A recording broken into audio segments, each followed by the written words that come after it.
We've been told the same story for the last 3 years. AI will replace developers. Companies will save billions. Software engineering will never be the same. But in 2026, something changed. Uber reportedly spent its entire AI budget for the year by April. And a few weeks later, Microsoft told thousands of its own engineers to stop using the best coding tool they had because it couldn't justify letting them keep using it. So, if AI was supposed to be the cheap replacement for expensive engineers, something has gone badly wrong with cost-benefit analysis along the way. Let's talk about it. Hi friends, I'm Maddie. I'm a senior software engineer who previously worked at Google and interned at other big tech companies like Amazon, IBM, and Microsoft. I've watched a lot of AI narratives come and go over the last 3 years, and this is the first one where the numbers aren't coming from CEOs on stage. They're coming from finance teams who just opened the invoice. In this video, I'll show you what AI actually costs in 2026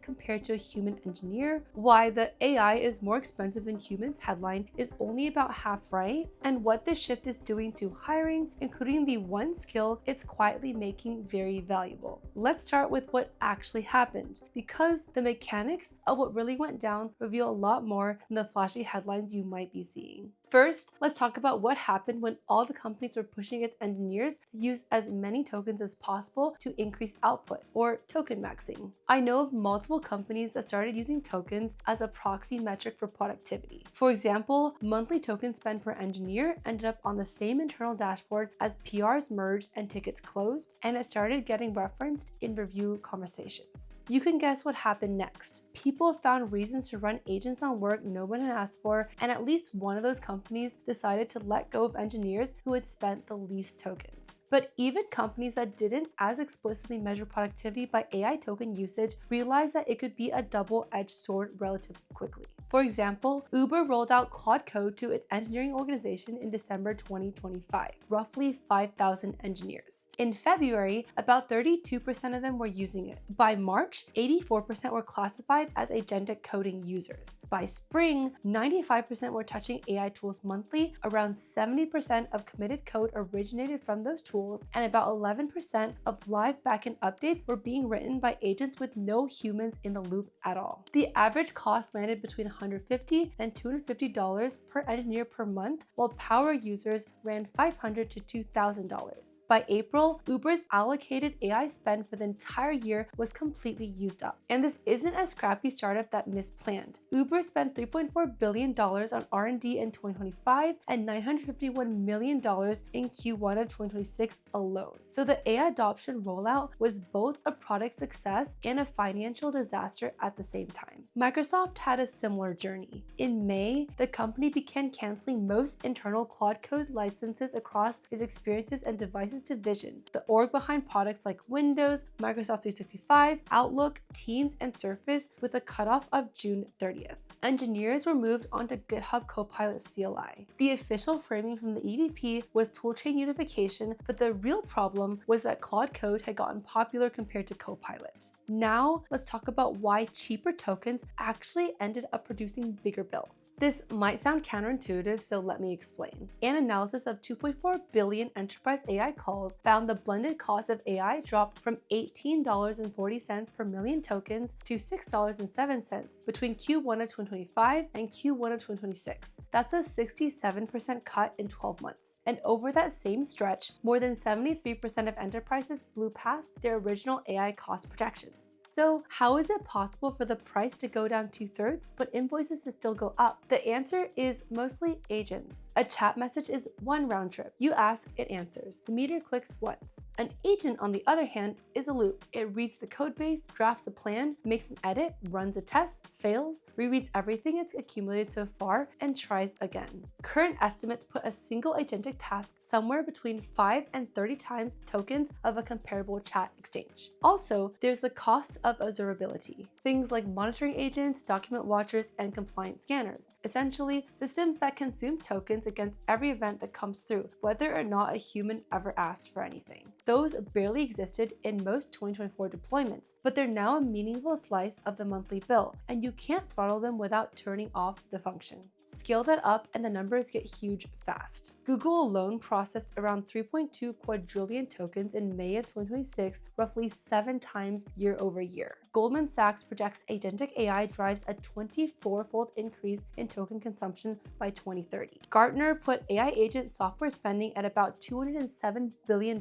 this year, up 139% from $86 billion in 2025, and forecasts that spending on AI coding agents will pass the average developer salary by 2028. So this gets us to the crucial question: is AI really more expensive than a human now? So the first point I want to make is that AI isn't inherently expensive. Unmeasured AI is expensive, and those are very different problems with very different solutions. In a recent study, organizations running tiered model routing hit a median blended cost of $2.31 per million tokens, while organizations sending every workload to frontier models paid $18.40.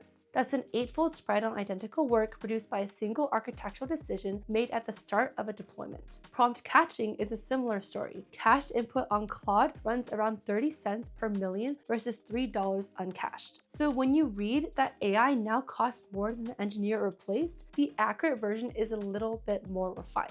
Unbounded, unrooted, uncached, frontier model by default AI costs more than the engineer it replaced. That's the result of the configuration, but it's not always the case. The other point I want to make is that the productivity side was oversold from the beginning. DX's research across engineering orgs found a median gain of around 7.76% in PR throughput from AI coding tools, which isn't the 10 times to 100 times gain that people claim. And an MIT analysis this year found AI automation is economically viable in roughly 23% of roles, meaning that for the other 77%, a person is still the cheaper option. Now, let's talk about how these numbers affect hiring and how they're reshaping how you get evaluated. There are 3 points here. First, compute is turning into compensation. Jensen Huang, NVIDIA CEO, has proposed giving engineers token budgets worth roughly half their base salary on top of regular pay. Microsoft EVP Charles Lamanna confirmed back in March that an AI perk had come up in hiring conversations.